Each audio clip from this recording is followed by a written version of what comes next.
All right, we are now officially 9 weeks in, 138 picks in to the NFL Pick'em League. The records were very good this week. Very, very good. We even had a couple of guys go 14 wins and one loss. So I want to give the Nations a shout out. You can blame the Saints for not winning. Same with Trent. You went 14 and 1. And Alton Fisher, same thing. If it wasn't for the Saints losing, we could have had three guys go undefeated this week. But nonetheless, even if you didn't go, 14 and 1, you went 13 and 2, 12 and 3, 11 and 4. There's still pretty decent records. A lot of people did good on their picks this week. So the ball's been rolling in the right direction despite us having three very bad weeks of picks. And if I'm going too fast, you guys can always push the pause button. You can always hit that pause. Pause.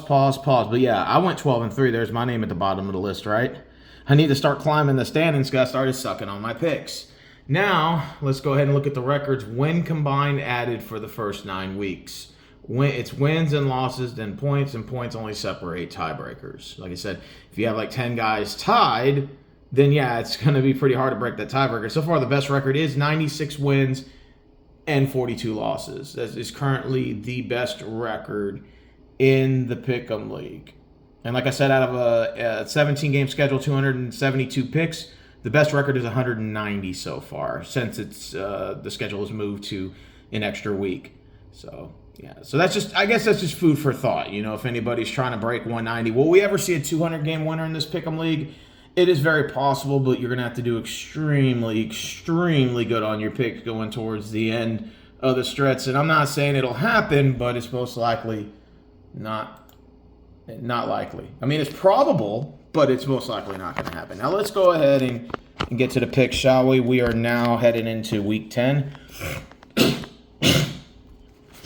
weather's real bad here in Dallas, so I'm going to be here till Thursday. So let's just go ahead and get these picks out of the way. And it kind of shows up cricket because the reason why is I don't have my cup holder that I usually have to place this on. All right, so we got the Thursday game, November 7th. You got the Cincinnati Bengals traveling at the Ravens. A big division game here. I mean, can the Bengals go in and pull up an upset? Absolutely. You never know which Bengals team you're going to get, but they're not. I don't really trust them that well. I know the Ravens are 6-3. They kind of have their highs and lows, but the Ravens are at home. Unlike the momentum that the Ravens are carrying, especially after this big win they had last week against the Broncos, I think they'll carry it on. They're going to beat a really bad Bengals team. Go ahead and give me the Ravens to win.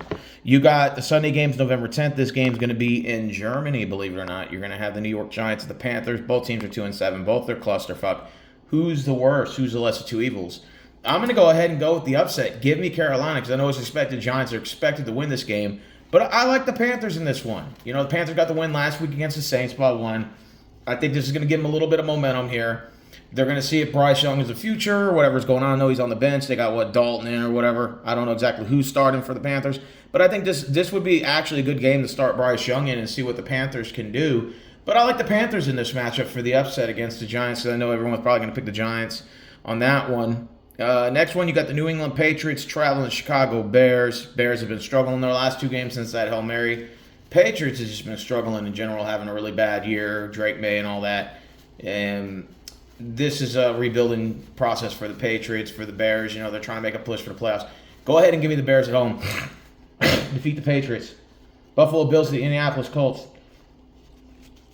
I need the Bills to win this game. I'm sorry. I hate the Indianapolis Colts. I hate the teams in my AFC South. I want to go ahead and win my division, even if we go 9-8. I still think the Texans are going to win that division by a landslide. Colts are struggling. They're rebuilding with their quarterback in AR. So we'll see where that goes. Are they going to start Flacco this week? I don't know what the Colts are going to do. But the Bills got momentum going. They're 7-2. Got the ball rolling. I like Josh Allen, aka AJ Styles. Let's go ahead and go with the Buffalo Bills to defeat the Indianapolis Colts. Next, you got the Minnesota Vikings at the Jaguars, aka Sam Darnold, 6-2 Vikings, right? Let's go to get the gritty, going to Jacksonville to take on the Jaguars, who are 2-7, and they're struggling.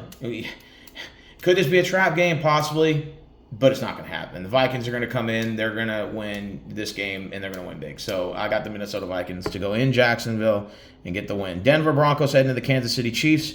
The Chiefs are 8-0. They just won a big Monday night game against the Bucs. They're probably in favor to win another Super Bowl, probably in favor to go 3 in a row, and possibly undefeated at 20-0. It is highly possible, pending injuries. I like Kansas City Chiefs. I like the referees in this game. Go ahead and give me the Kansas City Chiefs. Atlanta Falcons at the New Orleans Saints. Saints are out many starters like we are. Atlanta Falcons seem to get their groove with their game managing quarterback and Cousins. Go ahead and give me the Minnesota Vikings. The Atlanta Falcons to win in New Orleans. I'm sorry. I just remember Cousins as a Viking. I'm sorry. Sorry, my bad. You got the San Francisco 49ers traveling to Tampa Bay. Both tell these shitty teams are both having a subpar season. I like the Bucs at home. I think they're going to get their shit together. Give me Baker Mayfield in that one. The Niners are not going back to the Super Bowl, not this year. Maybe sometime in the future. Pittsburgh at Washington, possibly game of the week here. 6-2 Steelers, 7-2 Commanders. I like that Daniels kid. I like the Fields and Russell Wilson combination with the Steelers. When you get confused, you go with the home team, so I'm going to have to go with the Commanders in this one. Tennessee Titans at the Chargers. Tennessee's a clusterfuck. They will continue to be a clusterfuck. Chargers at 5-3, lacking receiver depth, but doesn't matter. Give me the Chargers to win. New York Jets at Arizona. Could the Jets possibly turn their season around at 3-6? Cardinals 5-4. Cardinals are winning the NFC West. Surprisingly, I like the momentum they got. They've been picking up some wins here. I think they've won 3 or 4 in a row, or 3 in a row. So I'm gonna give them 4 in a row here. I'll give me the Cardinals to beat the Jets. Philadelphia Eagles and Dallas Cowboys. Jerry Jones is crying. They're like, we're not done yet. We're not done. Dude, you look terrible. And not only that, Dak Prescott looks like shit. It's time to bench him. It's time to put Trey Lance in. I'm sorry. It just is what it is. Philadelphia Eagles are steamrolling. They're looking like the 2022 Philadelphia Eagles right now with that momentum. I got the Eagles to go, not only go in Dallas, but they're going to win big. They're going to win very big. It wouldn't surprise me if they win by 3 or 4 scores. Give me the Eagles to beat the Cowboys. Sunday Night Football, Detroit at Houston. This is going to be it could be a good game or it could be a blowout. I think that Detroit's probably favored in this game, and highly so. Texans got many starters that are out, including our 2 best wide receivers. We got 2 of our best linebackers out.